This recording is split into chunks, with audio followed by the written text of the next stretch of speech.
dafa am lu mu laaj génn moom dafa laaj nga am patience dafa laaj nga dafa am nga muñ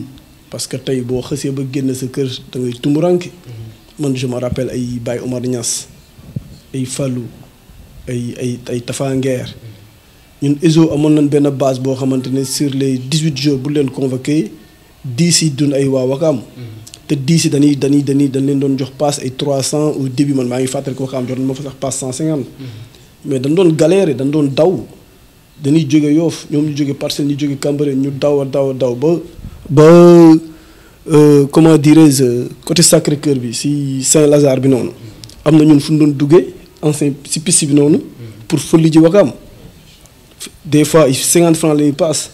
daw li si des sunu carrière gépp ñun dañ ko daw jamono yooyu man xalaatuma woon a jóge Wakaam di paas wala bon da nga daan koj tata bi dem foofu am ay grand yu lu yóbbaale fekkee da ngeen am match amical nga dem koj tata bi mais loolu noonu dafa laaj galère et puis du benn fan du ñaari fan ça dure des mois am atam lëma ngay galère noonu donc ñu lay fay ay sommes dérisoires à l'époque man sax bon man bi may dem ESO bon boobu moom vraiment sanuy salaire sax tane woon na mais début bi avant ñu dugg si ligue professionnelle bi donc galère la woon quoi léegi nag si galère boobu nag booy yoo fi man je vois que ñoom aussi dañ jàpp ne dañ leen di téye si loxo di leen yóbbu si équipe yi te loolu aussi je pense que ne loolu mën na nekk quoi équipe bi moom man RS Yoff la football ñu xàmmee ma fii ma nekk capitaine bi doon jouer après équipe bi gis la di la jël mais c'est pas que ne ñoom dañu ñëw ne kam mooy sa grand frère Liba Silla wala Madda non kaa ñu yóbbu la si benn équipe comme nit nga xalaatee non c'est pas ça je pense que man tey Doudou Mbaye sama frère la bi que ESO bëggee aussi c'est pas parce que dañ ne gis ne man max moom jéewandoo nañ ESO c'est parce que ñoom dañ ko gis championnat Sénégal à travers RS Yoff mu def ay performance am jël ko yóbbu ko léegi nag yow bu la yóbbu yow yaay am benn mental man pour man problème mu booy Yoff yi problème mental la quoi ñàkk patience parce que man fii ma fi nekkee ñu ne man yaa fi ne Yoff mooy li tubaab di wax tant qu'on te loue tu ne réussiras jamais affaire bi foog nga nangu ñu lay critique nga dem ñu lay xaarloo nga gis ne ñi yaa leen gën a ay fop parce que tey doo dem Wakaam nga gis waa Wakaam nga tolloo booy même talent ñu dugal waa Yoff bi di la bàyyi waa Wakaam bi la ñuy dugal boo demee dëkku jàmm da ngeen di gën a ay fop da ngay nangu muñ da ngay nangu patience dinañ la dinañ la xuxatal dinañ la def lépp mais yow yaay am sa mental yow yaay am sa bëgg-bëgg pour si mën si génn loolu moom boo ko amulee moom moo zéro yam te que ce soit man maa ngi fàttaliku rek douane bi ma fay dem bi ma fay yóbbu c'était 8 internationaux ñoo fa newoon dans un club et puis ñu jël 3 fois kii championnat Sénégal ay ñoomin Vito Badiane ay Mbaye Ndiour ay Mor ñoo fa newoon ay Karamba génération boobu ñëpp fàttaliku ni leen fii ñuy seetaan championnat Sénégal mais bi ma fa demee ñëpp dañoo wax doo G mais yàlla dimbali ma année boobu maa njëkk a dugal ligue professionnelle c'est sax tàmbali maa njëkk a dugal bii 2009 et puis man maa ne woon meilleur buteur équipe bi mais sama premier match dama ko fàttaliku si banc bi lan ma teg mais nga doon nekk fenn di titulaire nga ñëw ñu lay banquette boo ñëwee entraînement ñu lay mosal di dugal ñu la seen i jours malgré que ñoom dañ la soxlaa mais di la teg si banc bi pour doublir mais yaay dugg rek boo duggee rek après prouver man sama premier match à la douane je me rappelle très bien te loolu tey histoire de que retenir ni Ngalla Sylla a marqué le premier but de la ligue professionnelle te maa ngi démarré si banc bi te maa ngi ko joué ESO l'histoire du ko damay gis sa fois sa ñu koy poser question si stade yooyu di laaj kan moo njëkk marqué bi mais loolu li la koy may aussi mooy nga am mental fort mais mental fort boobu aussi day fekk nga nangu déglu say conseils nga romba say yenn grand yu mel ne ay ñoo lañ masoon nañ génn wala ma am naa sens aussi samay frères ñu ngi fi woon ay Libas ay Madda ñooñu aussi dal la doon ñaax di la wax ne la booy foog nga am patience parce que ñoom kenn noonu ay Ibrahima Diakhaté ne kon nag soit ay Zonia mais dama doon dem si grand yooyu aussi di waxtaan ak ñoom di leen laaj affaire bi lan la ñu may wax ñu may déglu quoi man je pense que ne rek sens bi ma gën a am nag si Yoff mooy man grand yëpp dama leen côtoyé dama géwandoo ñoom nekk seen kii ba pare amaat sens jàng ñëw coacher leen encore mooy man pour man loolu moom ma gën a may expérience am na si ku si mel ni Samba Cissé man sama grand la ba man coacher naa ko ele football ndoonan sama grand la coacher naa ko ay Bayduna man am na si ñoom tey ji ñoom ñëpp presque man ñoom ñoo mag mais man dama leen coacher après parce que lii la ko may aussi mooy sa pour man expérience bi ak sa benn yar aussi boo am seen respect boo am seen diggante yaax ñoom quoi waaw boo xoolee foot à 11 bi nag xaw na saturé trop sax tey jii boo xoolee y'a combien d'entraîneurs au Sénégal et puis man pour man il fallait que ma am benn carrière internationale bu gaaw quoi dafa bokkoon ci samay objectif je me suis dit que ne même comme man j'ai pas eu la chance nekk ci jàng mi ba pare bëgg nekkaale si football bi da doon xaw a jafe si man pour ma am carrière internationale même dañ ma doon convoqué en équipe nationale mais gars yi doon ma woon kon par exemple en junior bi may convoqué ma war a def sama bac donc dama obligé ne non attends et puis da lay indil ay problèmes administratifs des fois nga war a wàññi say kii tax sa yooyu yëpp donc yooyu mën na la porter préjudice donc je me suis dit que man daal bàyyi ma concentré sama étude bi ma demee nag ba nekk si di football à un certain moment di nga xam ne âge bi yow mënatoo si tukki sinon si dëkki naar yi ngay dem ak affaire yooyu donc comme maa ngi doon def beach soccer te beach soccer bon yàlla def na nga affaire bi dafa ñëw rek man ma yàlla suturaal ñu si ma def formation yi si am donc formation yi def yëpp ma jël major si promo bi et puis gars yi bu ñëwee aussi ñi lay tàggat di la wax ne la carrément yow affaire bi yow war nga si mën doon sax instructeur parce que ñun ñi lay jàngal nii ëpp ñu la diplôme donc je pense que ne ma looloo ma gënoon a animé après ma gis na ne aussi moyen la woon pour am xaalis parce que boo nekkee équipe nationale di doon nga am di nga am opportunité dem di voyage di découvrir beneen expérience tey man je me suis dit que ne li ma voyage yi sama adduna bi c'est à travers l'équipe nationale te c'est à travers le beach soccer donc je me suis dit que ne looloo ma gënoon motivé parce que da nga si doon voyage très vite parce que benn année di nga si def ay voyages minimum 2 fois par exemple cette année-là 2019 j'en ai voyagé 6 fois avec l'équipe nationale donc opportunité boobu mënu ma ko woon am si foot à 11 bi je me suis dit que ça c'était une source de motivation ak yoo xamante ne aussi affaire plaisir la woon si man aussi parce que naturellement jouer avec pieds nus tant que neen ñun Yoff dañ ko yàgg def que ce soit muy jullukaay bi wala muy géej quoi donc je pense que ne affaire bi noonu la ñëwee naturellement man aussi ma am si benn source de motivation et puis comme coaching aussi dama ko bëggoon et puis bi ma Boy Bandi doon coacher man dama yàggoon préparer ak Chita di ma ne man maa war a nekk futur entraîneur bi ba après la fédération ñoom ñu ñëw tabb ma yor équipe bi donc loolu la quoi. waaw bon affaire yi moom metti na quoi liggéey la parce que doo am vie de famille. yaa nga fekk fii si kër gi man rek kaa sama doom. soxna si dafa liggéey ma koy ñuy au passage di ko jaajëfal parce que moom jàmbaar la. su ma fi newulee moom mooy gérer booy yi mais carrière la boo xamante ne yomb la du lu yomb doom temps di nga dem ba benn moment sax les gens te demandent yow ndax yaa ngi si dëkk bi waaye du la gisati quoi. parce que ay souffrance ngay ama guddi doo nelaw. nga nekk si benn regroupement lu si mel ni benn hôtel fii aw Plaza jigéen trop Yoff mënoo ñëw tëdd si sa kër di tëdd foofu di gérer jour yi donc di liggéey suba ngoon matin bi nga nekk si géej gu sedd googu donc je pense que l'après-midi nga demaat si liggéey bi guddi gi nga toog def say rapport def say affaire def say fiche di préparer say match donc te yooyu du durer ay 1 mois ay 6 mois lay durer doo am vie de famille donc yooyu bu résultat bi ñëwee doo am lu dul mbégte sant yàlla aussi nga am benn entourage boo xamante ne aussi ku si mel ay Mamadou Diallo ay Dem ay Chita ñooñu aussi am staff médical donc je pense que ne derrière moi dafa mën benn groupe bu am doole aussi bu su nekkoon bu ñu doon liggéey peut-être ñun dañu doon gis Ngalla Sylla bi nii rek gars yi naan way gagné na ay trophée def nii mais derrière il y avait un travail colossal boo xam ne am na ñeneen ñu ko doon def même bu leen tuddul parce que man maa jiitu mais staff technique lan wax donc je pense que tey du man rek maa yore woon affaire boobu mais biñ koy dund aussi nekk na si ay jamono parce que man maa ngi fàttaliku première bi ñu may jox équipe bi c'est 2016. fekk na nag Sénégal en 2015 mu nekk say catastrophe si beach soccer parce que beach soccer bu ñu fàtte ne dafa nekk benn discipline boobu dafa judd rek li naan ami tànk jotul raam parce que dafa judd rek nekk vice champion d'Afrique en 2007.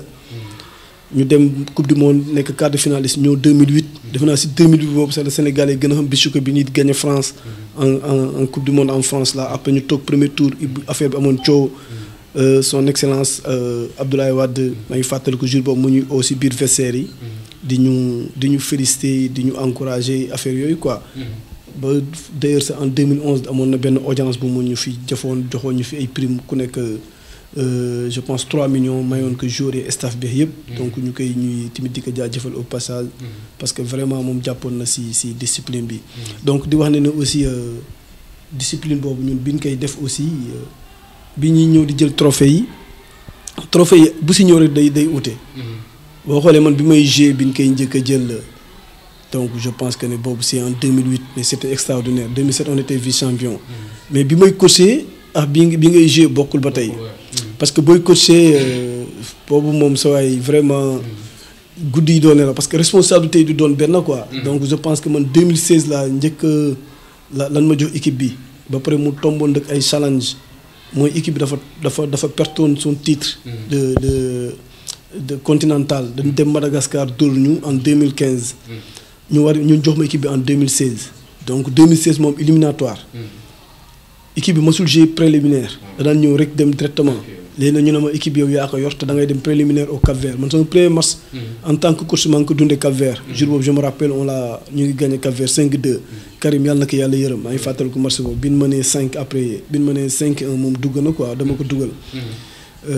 donc je pense que ne moom année boobu sax la intégré équipe bi même ay boy Yoff yu bari je pense que ne ñoom après si lañ commencé ñëw di nekk si présélection yi parce que gisoon man doon naa leen pour ñu ñëw quoi. mais premier trophée wu daal xam naa ne malgré que ne j'en ai pris 2 coupes d'Afrique. mais deuxième coupe d'Afrique gars yi dama wax ne dama tax yuuxoo. ma ne coupe bi defuma dara quoi vraiment par rapport ak première bi quoi. mais deuxième bi pour ñun c'était naturel même bu ñu xamee ne sax ñoo mënoon équipe bi mais bon je pense que ne boobu moom objectif bi c'était pas ñu jël coupe d'Afrique mais c'était pour ñu qualifier dem coupe du monde parce que l'objectif coupe du monde la woon. mais première bi moom xam naa ni du ma ko fàtte quoi parce que vraiment c'était quelque chose d'exceptionnel quoi. waaw man de je pense que ni Yoff moom xam naa jour yi moom ku si waxal yàlla rek amul est-ce que am na benn jour sax buy dox fii si Yoff te soit masuma la may équipement wala masuma la jox la benn conseil. wala orienté la si benn affaire quoi je pense que man dem naa sax man génération yi lay jiwandool ba ma fekkee jullukaay ba wala set ba fi ma toog lii dem da ngay jékki-jékki sa portable sonné grand ñu ngi gérer da nga ñëw maasee ñoom gérer mais après di nga si gis ay talent oo leen expliquer leen foo nekk noonu ñu ngi nekk si Mbaye Sarr. nga expliquer leen jaaral gàlle nga jaar nga may leen benn équipement conseil leen wax yooyu quoi. mais je pense que loolu rek du doy am na si ñoo xamante ne aussi di nga xam ne ñii vraiment c'est des talents purs. un Papa Diagne malgré que max moom ñoo dëkkoon à Yoff là-bas Layène ma yaroon ko xam ko mais li nga xam ne ñii c'est des talents purs quoi fu leen yóbbu dañuy football. Seyna Mengen c'est un talent pur.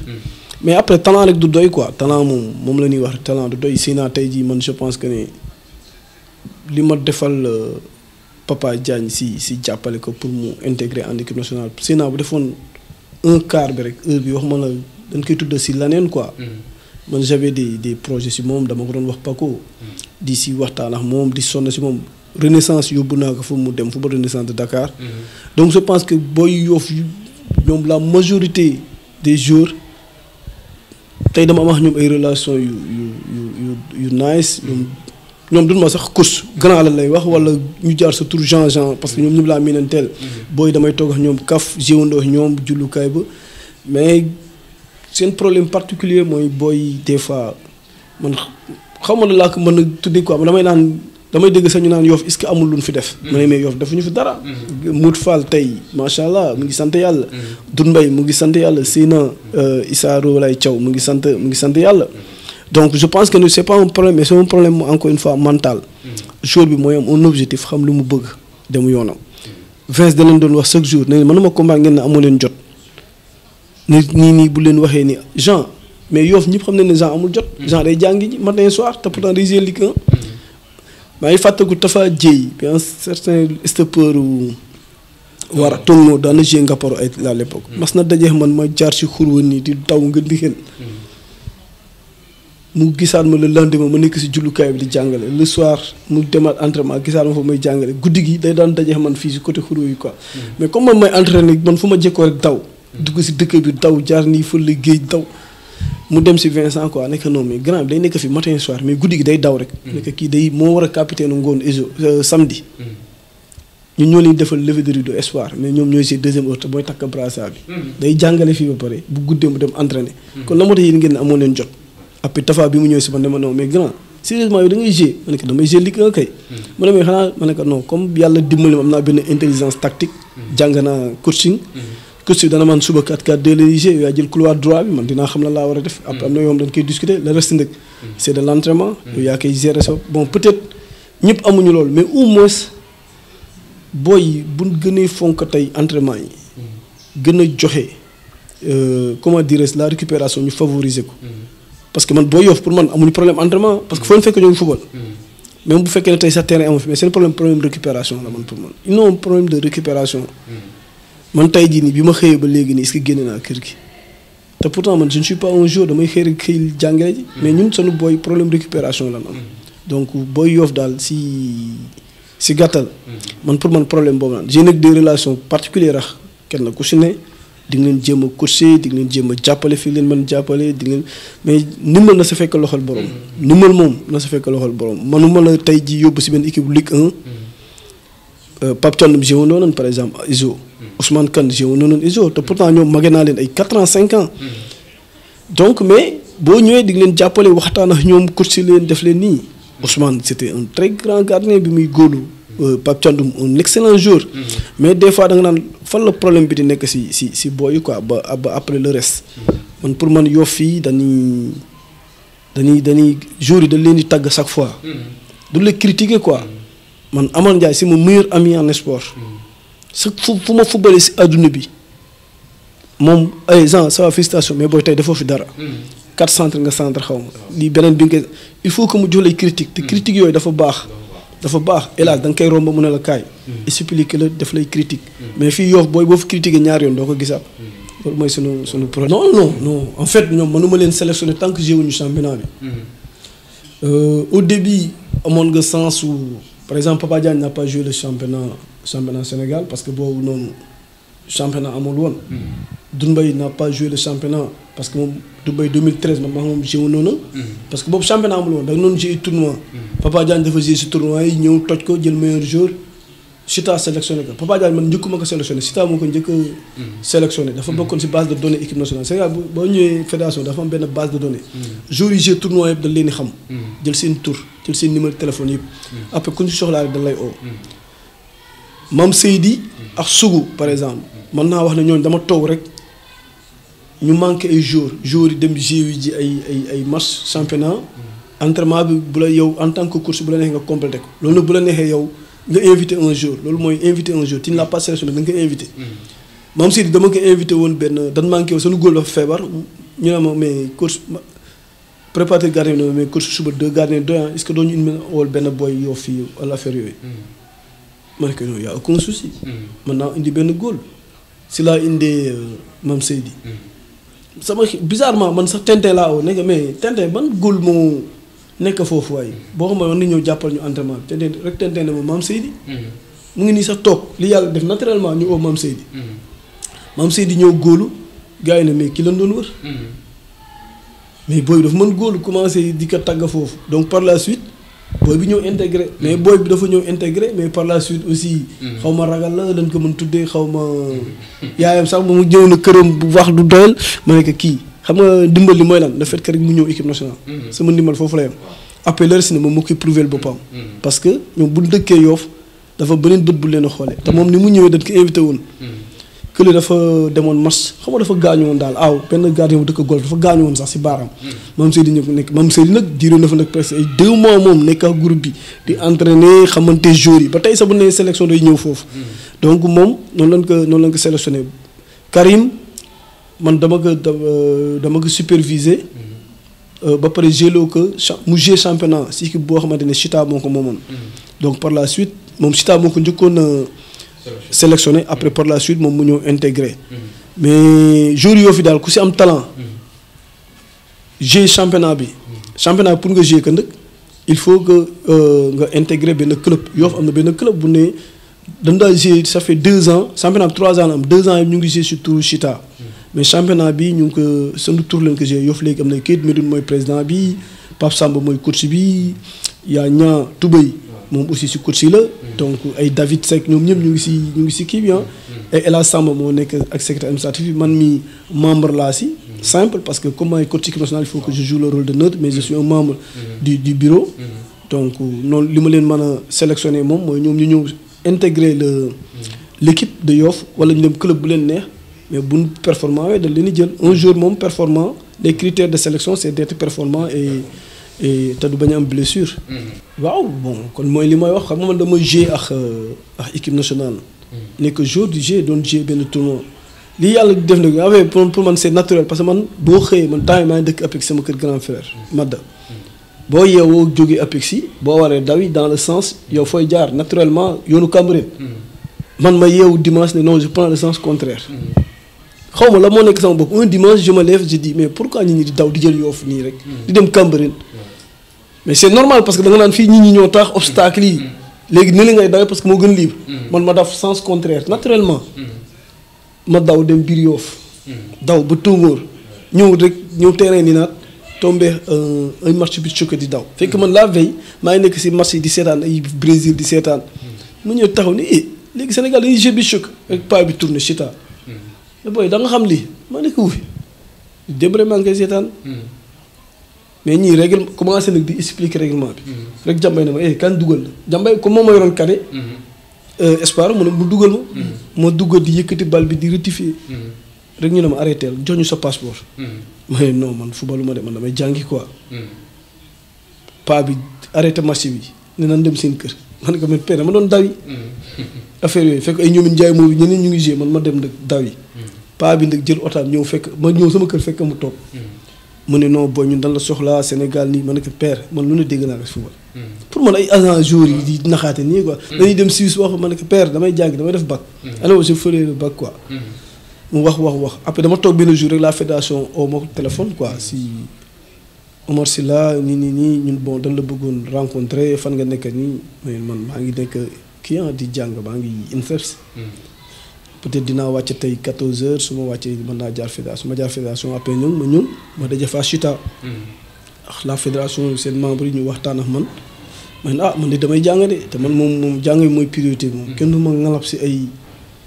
takk ma naa da ngay ñëw regroupement da nga fii finaan ak affaire yi dama lay wax conditions yi leer jàng mooy priorité te bu dee dama war a voyage yi ren gii mënuma voyage quoi parce que man damay am sama bac ba pare quoi la fédération ñun du nangu sax nga voyage te defoo sa bac donc fédération aussi ñoom ñu xam ne man dama leen tegal un projet bu clair léegi ñoom si laa intégré équipe bi nag année boobu 2006 la 2007 lañ dem Coupe d'Afrique si 2007 bi man ma bokk joueur sélectionné man boo xoolee si équipe bi dama nekkoon joueur en même temps entraîneur malgré que Bandi ma doon coach bi mais man dama teel a intégré règlement bi à travers INSEPS gi ma ne woon parce que dama amoon données yi si net bi doon xam règlement yi yooyu quoi donc noonu laa intégré équipe bi léegi si biir équipe bi nag bi ma koy nekkee ba nekk si vice capitaine nekk fi capitaine après juste après dañ préparé man sama relève quoi après si lan ma nommé le directeur technique si la ma nommé comme noonu laa intégré fédération bi quoi waaw xam nga liggéey moom nit ñi am na ñoom mënuñu tricher soit dañuy joxe seen engagement liggéey lan xam man dans la vie courante comme ça mais man football pour man xoota sax pour man dama war a gagner parce que un bon sportif dafa am caractère woo ma de daga war a am des fois les gens di disent que kii dafa tàng xol dafa def lii mais un caractère d'un sportif bokkul ak nit gu nii loolu moom la naan kii bañkat la quoi parce que tu n'aimes pas perdre des fois tu as des réactions chaudes nit ñi duñ ko mën a xam parce que seeram mooy tàng parce que loolu tis da nga yor kiw sportif ñu bari dañuy jowaale man su ma toogee Cambis mën naa teg caayan bi di caayan yore waxtaan bi fii ba suba